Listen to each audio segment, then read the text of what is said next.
Assalamu алейкум, урматтуу достор. Акыркы болуп аткан жаңылыктарга жеке пикир деп коелу. Ушундай берүүбүздү деп баштай берели. Анда азыр жалпыңыздарга маалым болгондой, Жогорку Кеңештин шайлоосуна талапкерлерди каттоо мындай кызуу жүрүп жаткан учурда. Акыркы маалыматтар боюнча 500гө жакын талапкер өзүнүн депутат болом деген ниетин билдирип, БШКларга арыз жазып тапшырып жатат.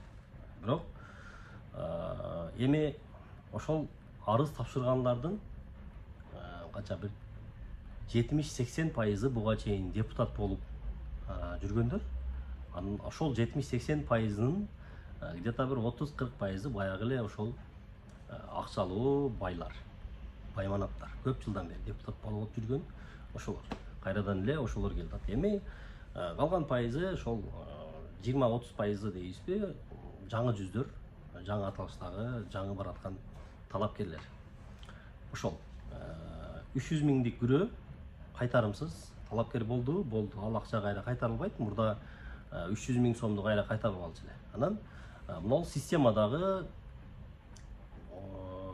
ким мына шайлоонун системасынын акыркы мыйзамын авторлору адашпасам Марлен Маматалиев болду депутат. Марлен Маматалиев эгер депутат болуп калсаңыз, кайрадан кийинки шайлоого келгенде сизге жаңы мыйзам сунуштайм. Бир чакырылыш депутат болуп мандат алган жаран кийинки шайлоого барбай турган кылып койсоңуз. Себеп дегенде, мына биз бардык шайлоо системаларды көрүп атабыз. Биринчи баягы бүт дүйнөлүк немелерди туурап көрдүк да, партиялык кылып көрдүк, бир мандаттуу кылып көрдүк, президенттик парламенттик башкаруу деп дагы көрдүк. Эми мынантип азыркы шайлоо көп мандаттуу округтан болуп атат. Ошого эми кайра системалар өзгөрүп атат, бирок адамдар өзгөрбөй атат да, ошол кызык болуп атат. Ошон үчүн Марлен Маматалиев эгер көрүп калган болсо, сиз жакындар көрүп аткан болсо, жеткирип коюңуздар, кийинки шайлоого депутат болуп барса, өзгөртүп койсо жакшы болмок да. Бир депутат болгон адам бир пауза кылсын да, хотя бы. Себеп дегенде азыр система өзгөрүп, кайра эле ошолор барып атат да, ушундай болуп атат.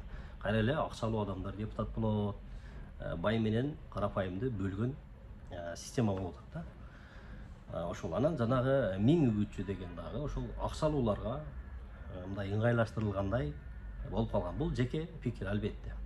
Ошол. Анан азыркы шайлоо боюнча кайра кеп кылсак, азыркы шайлоодо уже 500гө жакын адам билдирсе, алардын арасынан уже 4-өнү Борбордук шайлоо комиссиясы депутат кылып каттоодон баш тартты. Алардын бири Шайлообек Атазов, бири Жалалидин Нурбаев, дагы бири бир Каримова деген эжекебиз, аял киши, андан кийин дагы бир бала.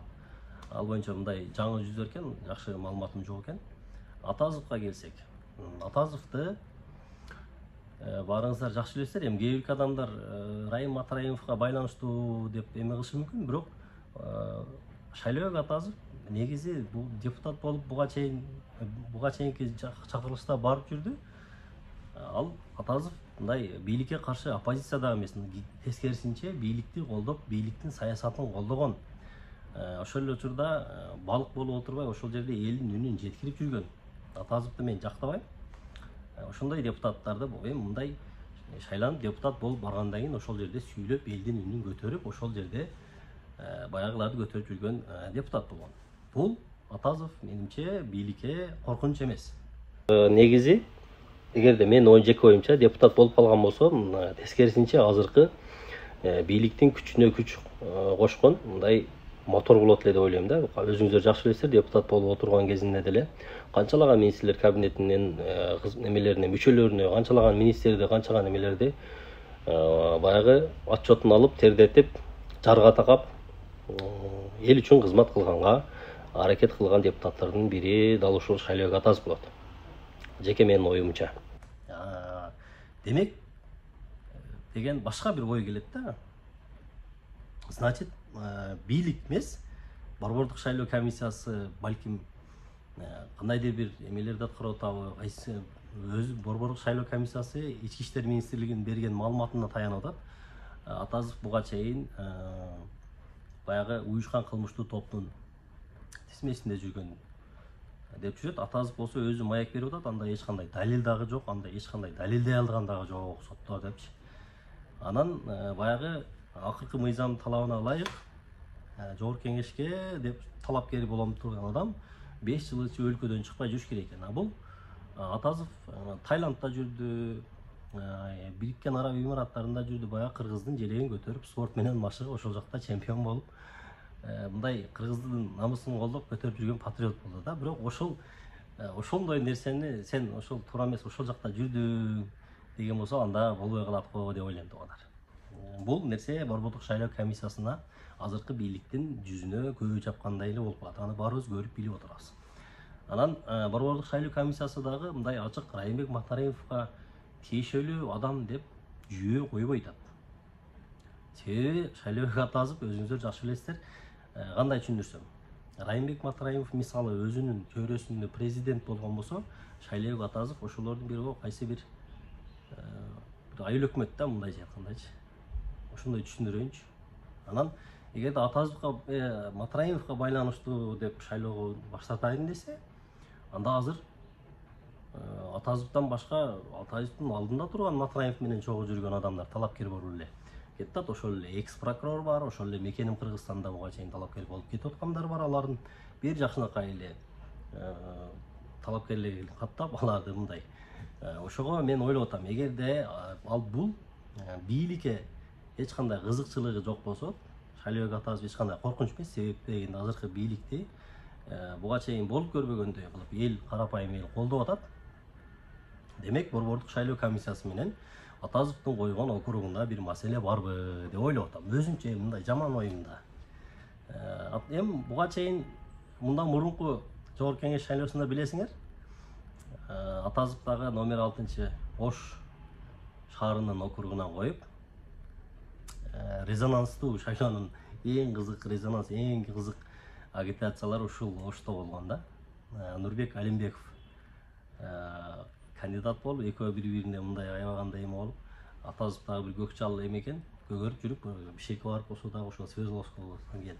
Эми кайра эле ушул дагы экөө бир округтан коюп атат дагы ошол. Эми ким билсин? Азыр дагы интернеттерде кара пиарлар жүрүп атат, башкалар болуп атат, Атазовка деп мындай болуп атат. Эми мен ойлойт элем, Атазов Жогорку Кеңеште кайсы ар бир мындай тармактан чогулган депутаттар болуш керек да. Өзүнүн оюн билдирген, сүйлөгөн, элдин үнүн жеткирген ушундай адамдар болушу керек. Бизге баягы балык депутаттарды билесиңер. Эч нерсени ал кээде депутат десе көрүп алып тааныбайбыз. Ошол Атазовка менимче ошол жак Борбордук шайлоо комиссиясы Ички иштер министрлигинин берген эмесине таянып болуп атканы менимче бул аябагандай эле туура эмес. Бул уят азыркы бийликтин жасап аткан иштерине, жүргүзүп аткан саясаттарына адилеттүүлүк, мыйзамдуулук дегенде бир аз туура эмес келип болуп атат да.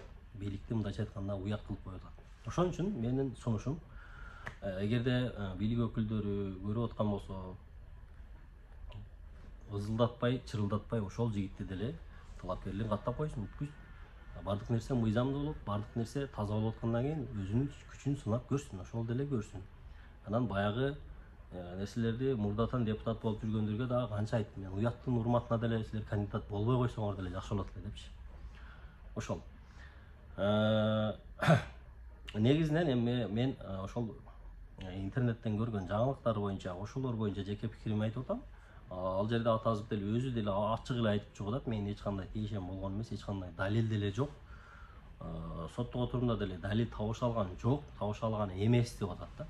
Бирок ошого карабастан Борбордук шайлоо комиссиясы ошого таянып туруп каттоодон баш тартып атат.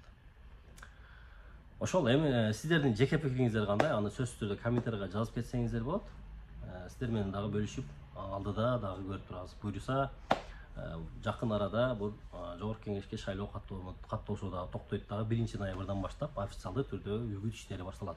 Бардык талапкерлерге, бардык кандидаттарга ийгилик каалап өтөбүз.